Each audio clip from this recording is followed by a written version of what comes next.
Pada video kali ini saya akan membahas mengenai isu mendasar dalam perancangan perangkat lunak, di mana topik ini adalah bagian dari mata kuliah Software Engineering atau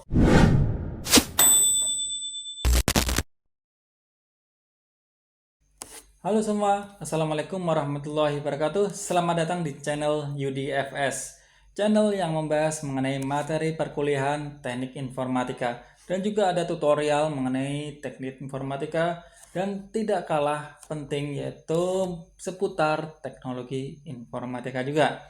Pada video kali ini saya akan membahas mengenai isu mendasar dalam perancangan perangkat lunak, di mana topik ini adalah bagian dari mata kuliah Software Engineering atau rekayasa perangkat lunak.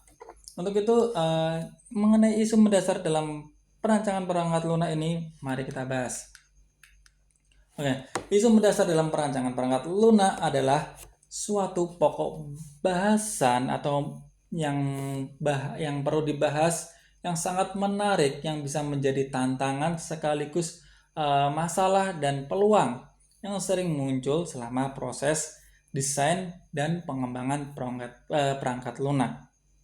Oke, beberapa isu-isu dalam perancangan perangkat lunak yang muncul sangat beragam sekali tentunya, ya, mulai dari adopsi teknologi baru, peningkatan skala, dan juga tuntutan akan perangkat lunak yang lebih aman dan efisien dan etika.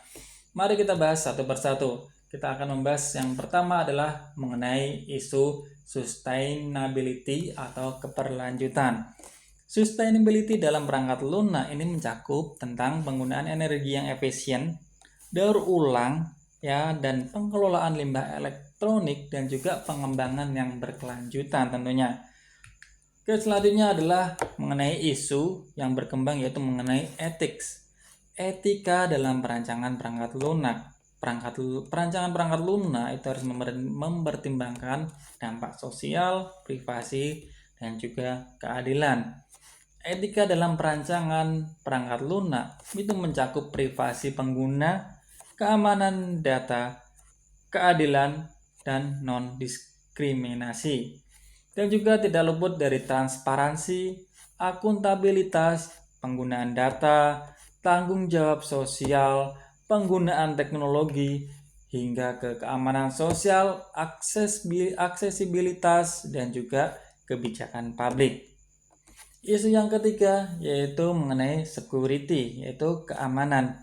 Ya, beberapa isu utama yang harus dipertimbangkan dalam keamanan perangkat lunak itu meliputi yang pertama bisa mengenai keamanan aplikasi. Dalam artian application security ini di mana software itu harus dirancang dengan fitur keamanan, ya, seperti validasi, input, kontrol akses, dan juga enkripsi data. Yang kedua adalah keamanan infrastruktur, di mana infrastruktur dari perangkat lunak yang berjalan, misalkan server, jaringan, basis data, itu harus aman dari ancaman eksternal dan juga dari internal juga. Sehingga keamanan infrastruktur ini dapat berupa penggunaan firewall, sistem deteksi intrusi, dan juga ada pembaruan driver atau aplikasi hardware untuk melindungi terhadap eksploitasi dari kerentanan tersebut. Yang selanjutnya adalah autentikasi dan kontrol akses, seperti penggunaan dari autentifikasi dua faktor seperti 2FA dan juga kontrol akses berbasis peran role based access control. Dan selanjutnya adalah pengujian keamanan atau security testing, di mana ini seperti contohnya adalah pen testing atau penetration testing. Juga pengujian keamanan lain yang dapat berupa pengujian kerentanan, juga audit keamanan juga. Selanjutnya adalah manajemen keamanan life cycle. Ya, manajemen keamanan life cycle ini dapat berupa pemantauan terus-menerus terhadap ancaman, manajemen patch, dan juga penerapan langkah-langkah mitigasi resiko secara cepat dan saat ancaman terdeteksi. Selanjutnya di isu perencanaan perangkat lunak yaitu mengenai privasi. Yes, ini privasi adalah zero trust, di mana ini menjadi tren perencanaan perangkat lunak yang modern. Beberapa isu utama yang mengenai privasi ketika melakukan perancangan perangkat lunak itu meliputi yang pertama bisa melakukan pengumpulan data. Ini adalah isu yang paling penting, pengumpulan data merupakan langkah awal yang dirancang untuk mengumpulkan data pribadi yang benar-benar itu diperlukan, ya. Yang kedua ada transparansi dan persetujuan. Isu yang belakangan ini adalah pengguna harus diberitahu dengan jelas tentang data apa yang mereka minta, itu bagaimana data tersebut akan digunakan, dan dengan siapa data akan dibagikan. Nah, selanjutnya ada enkripsi data. Data pribadi yang dikumpulkan itu harus bisa dienkripsi sehingga melindungi dari akses yang tidak sah. Yang selanjutnya yaitu mengenai isu hak pengguna terhadap data. Bagaimana pengguna tersebut harus memiliki kontrol penuh atas data pribadi mereka sendiri. Selanjutnya ada isu mengenai privacy by design. Ya, pengembangan harus mengintegrasikan privasi ke dalam arsitektur dan desain perangkat lunak sejak awal. Selanjutnya ada manajemen kebocoran data. Ini adalah bagaimana mendeteksi kebocoran data yang diambil oleh hacker maupun selanjutnya yang tidak memiliki wewenang. Oke, kita beranjak dari isu privasi ke isu DevOps, yaitu isu mengenai development and operations.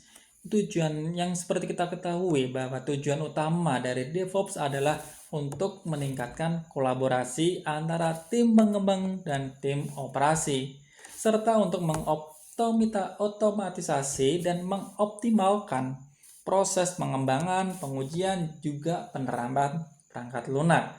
Jadi, isu yang sangat penting dalam DevOps ini, dalam perancangan perangkat lunak, adalah mengenai yang pertama, yaitu mengenai integrasi yang berkelanjutan atau continuous integrations. Yang kedua ada pengiriman berkelanjutan atau continuous delivery. Isu yang ketiga bisa berupa deployment berkelanjutan atau continuous deployment. Yang keempat ada infrastruktur sebagai kode atau infrastructure as code. Yang kelima ada otomatisasi dan monitoring. Yang keenam ada kolaborasi dan budaya DevOps. Yang ketujuh pastinya infrastruktur dan cloud. Itu adalah isu-isu yang ada pada isu DevOps. Selanjutnya kita akan membahas mengenai isu scalability dan performance, di mana dengan adopsi arsitektur cloud yang sangat tren atau yang sangat meningkat ini, maka isu skalabilitas dan performa itu menjadi semakin sering diangkat dalam perancangan perangkat lunak. Nah, isu terkini dalam skalabilitas adalah bagaimana merancang perangkat lunak dapat berjalan secara efisien di cloud pastinya. Ya, cloud computing ini. Nah, bagaimana memanfaatkan microservice dan containerisasi untuk skalabilitas lebih dinamis. Beberapa isu mengenai skalabilitas dan performance adalah sebagai berikut. Yang pertama adalah mengenai cloud computing untuk scalability. Ya, ini mengenai load management, auto scaling, dan cost untuk skalabilitas. Dan yang kedua adalah microservice untuk scalability. Nah, ini adalah beberapa hal yang microservice sendiri adalah arsitektur perangkat lunak yang membagi aplikasi layanan kecil dan berdiri sendiri. Nah, ini adalah isu-isu yang bisa diangkat dalam perancangan perangkat lunak. Yang ketiga adalah containers untuk scalability. Containers ini adalah teknologi dalam pengembangan dan penerapan microservice yang membantu dalam mengemas aplikasi atau software dan dependensinya menjadi unit yang dapat dijalankan di berbagai environment. Selanjutnya adalah latensi untuk performance. Latensi ini adalah memiliki arti waktu yang dibutuhkan untuk suatu data melakukan perjalanan dari titik A ke titik B. Selanjutnya isu dari perancangan perangkat lunak yaitu mengenai big data atau pengelolaan data besar. Pengelolaan data besar ini yaitu menjadi isu sentral dalam perancangan perangkat lunak, di mana isu utama yang perlu diperhatikan mengenai isu big data adalah yang pertama yaitu mengenai data storage atau penyimpanan data. Yang kedua adalah data management, yang manajemen data dalam konteks big data tentunya ya. Yang ketiga adalah real time data, yaitu pemrosesan data secara real time. Terus yang selanjutnya ada data integrations, di mana integrasi data dalam big data ini adalah proses menggabungkan data dari berbagai sumber dalam satu sistem. Yang selanjutnya adalah skalabilitas infrastruktur yang tidak bisa dipungkiri mengenai dalam konteks big data ini. Selanjutnya ada analitik data.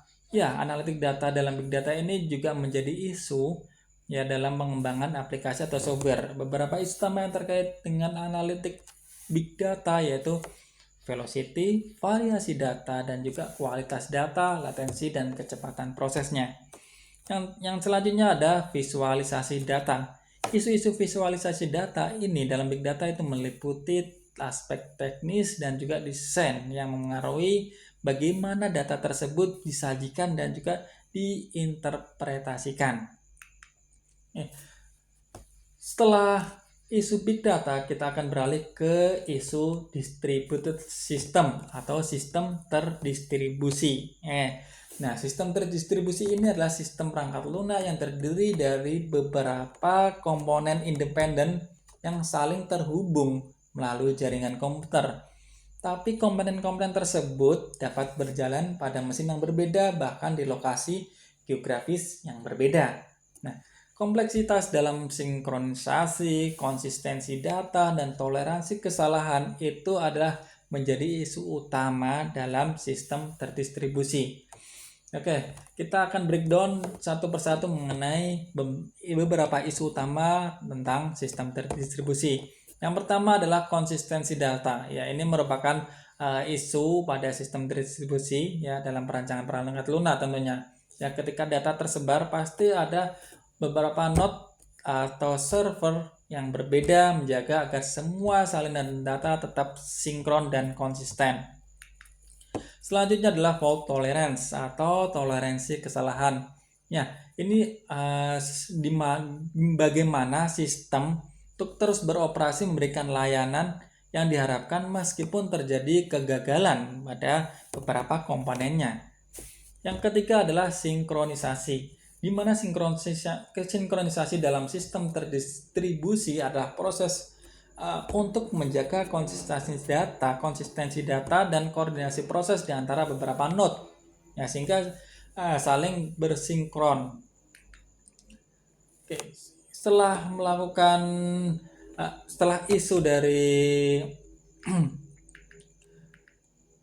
distributed system, kita akan lanjut ke isu mengenai user experience atau pengalaman pengguna. Oke, di sini user experiences yang adaptif dan responsif ini sangat penting sekali terhadap kebutuhan pengguna yang sangat-sangat beragam dan juga sangat-sangat dinamis. Isu yang sering dalam pembahasan para pengembang aplikasi software yaitu diantaranya berikut ini. Yang pertama adalah UI design. UI design adalah desain UI yang harus berfokus kesederhanaan. Terus yang kedua adalah responsivitas dan performa. Yang ketiga ada aksesibilitas. Terus yang keempat ada konsistensi pada user experience. Yang kelima ada personalisasi dan kustomisasi. Audio Jungle.